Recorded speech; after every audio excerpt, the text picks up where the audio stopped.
నమస్తే, నేను మీ JK. Welcome to Hasa TV. ఆంధ్రప్రదేశ్కి మరొక కొత్త రైల్వే లైన్కైతే నిర్మాణానికైతే కేంద్ర మంత్రివర్గం ఆమోదముద్ర వేసింది. ప్రధానమంత్రి నరేంద్ర మోదీ ఆధ్వర్యంలో మొత్తం ఇండియాలో వచ్చేసి 8 కొత్త లైన్లు, అందులో ఒకటి ఆంధ్రప్రదేశ్కి. ఆ వివరాలను ఈ వీడియో ద్వారా పూర్తిగా వివరిస్తాను ఫ్రెండ్స్. చివరిదాకా చూసి ఒక లైక్ ఇవ్వండి ఫ్రెండ్స్. కేంద్ర మంత్రివర్గం ఇటీవల జరిగిన మంత్రివర్గ సమావేశంలో ఇండియాలో కొత్త రైల్వే లైన్ల నిర్మాణానికైతే 8టికి ఆమోదముద్ర వేసింది. ప్రధాని నరేంద్ర మోదీ ఆధ్వర్యంలో జరిగినటువంటి కేంద్ర మంత్రివర్గ సమావేశంలో ఈ నిర్ణయం అయితే తీసుకోవడం జరిగింది. మొత్తం 24,657 కోట్ల రూపాయల అంచనా వ్యయంతో ఒడిశా, ఆంధ్రప్రదేశ్, తెలంగాణ, మహారాష్ట్ర, జార్ఖండ్, బీహారు, పశ్చిమ బెంగాల్లో వీటిని చేపట్టనున్నారు. అందులో భాగంగా ఒడిశాలోని మల్కాన్పూర్ నుంచి భద్రాచలం మీదుగా పాండురంగపురం వరకు 4,109 కోట్ల రూపాయలతో 200.60 కిలోమీటర్ల పొడవైన కొత్త లైన్ను నిర్మించనున్నారు.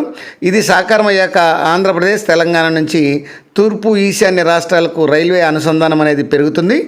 తర్వాత మహానది కోల్ ఫీల్డ్ నుంచి దక్షిణ భారతదేశంలోని విద్యుత్ ప్లాంట్ వరకు బొగ్గు సరఫరా సులభమవుతుంది. అల్యూమినియం, ఇనుప ఖనిజం పరిశ్రమలకు ప్రయోజనం చేకూరుతుంది.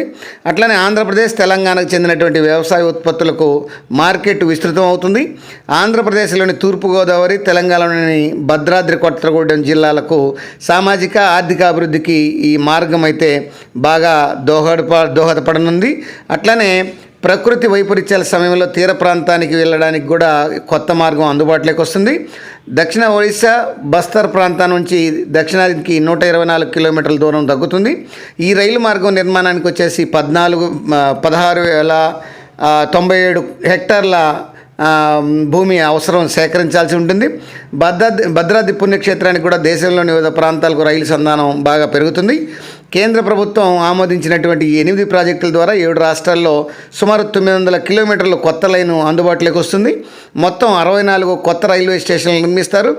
510 గ్రామాలు, 14 జిల్లాల మీదుగా సాగేటువంటి ఈ లైన్ల కారణంగా 2 కోట్ల మందికి రైల్వే అనుసంధానత ఏర్పడుతుంది.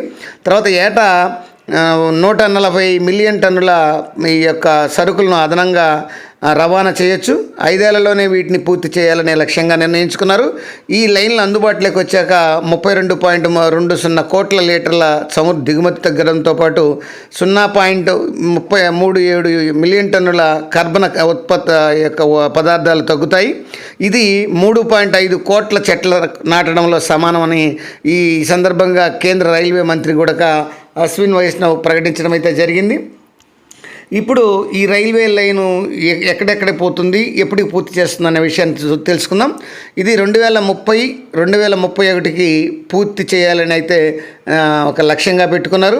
ఈ రైలు మార్గంలో రాయ్గఢ్లోని గొనపూర్, ఈ తేర్బలి ఈ మధ్య 73.62 కిలోమీటర్లు, తర్వాత జూనాగఢ్ అట్లనే సంబ్రంగ్పూర్ మధ్య 116.21 కిలోమీటర్లు, కలహండి మరియు సంబ్రంగ్పూర్ మరియు బాదంపహార్ మరియు కియంజర్ మరియు మైపూర్ బజ్ ఈ మధ్య 82.06 కిలోమీటర్లు, తర్వాత ఈ బ్రంగిపూగ్ మరియు మయూర్ బజ్లో వీటి మధ్య 85.60 కిలోమీటర్లు, తర్వాత మల్కాన్గిరి ఈ భద్రాచలం మీదుగా పాండురంగపురం వరకు తెలంగాణలో ఇది 173.61 కిలోమీటర్లు, తర్వాత మల్కన్గిరి తూర్పుగోదావరి ఈ భద్రాద్రి గూడెం మీదుగా ఇది కూడా బారామురా మరియు చమిలయ్య 59.96 కిలోమీటర్లు, తూర్పు సింగ్భూమ్ మరియు గర్గ్రామ్ మరియు మయూర్భంజ్ ఔరంగాబాద్లోని జల్బాగావ్ నుంచి 174 కిలోమీటర్లు మరియు బాగల్పూర్లోని బిక్రమిస్లా కటారియా మధ్య 26.23 కిలోమీటర్లు. ఈ విధంగా ఈ మొత్తం ఈ 900 కిలోమీటర్లను 8 జిల్లాల గుండా 8 కొత్త రైల్వే ప్రాజెక్టులను శాంక్షన్ చేస్తూ 2030-2031 నాటికి పూర్తి చేసే విధంగా కేంద్ర మంత్రివర్గం ఆమోదం అయితే తెలిపింది. దీనివల్ల ఆంధ్రప్రదేశ్లోని తూర్పుగోదావరి జిల్లాకు మరొక కొత్త రైల్వే లైను ఏర్పడనుంది.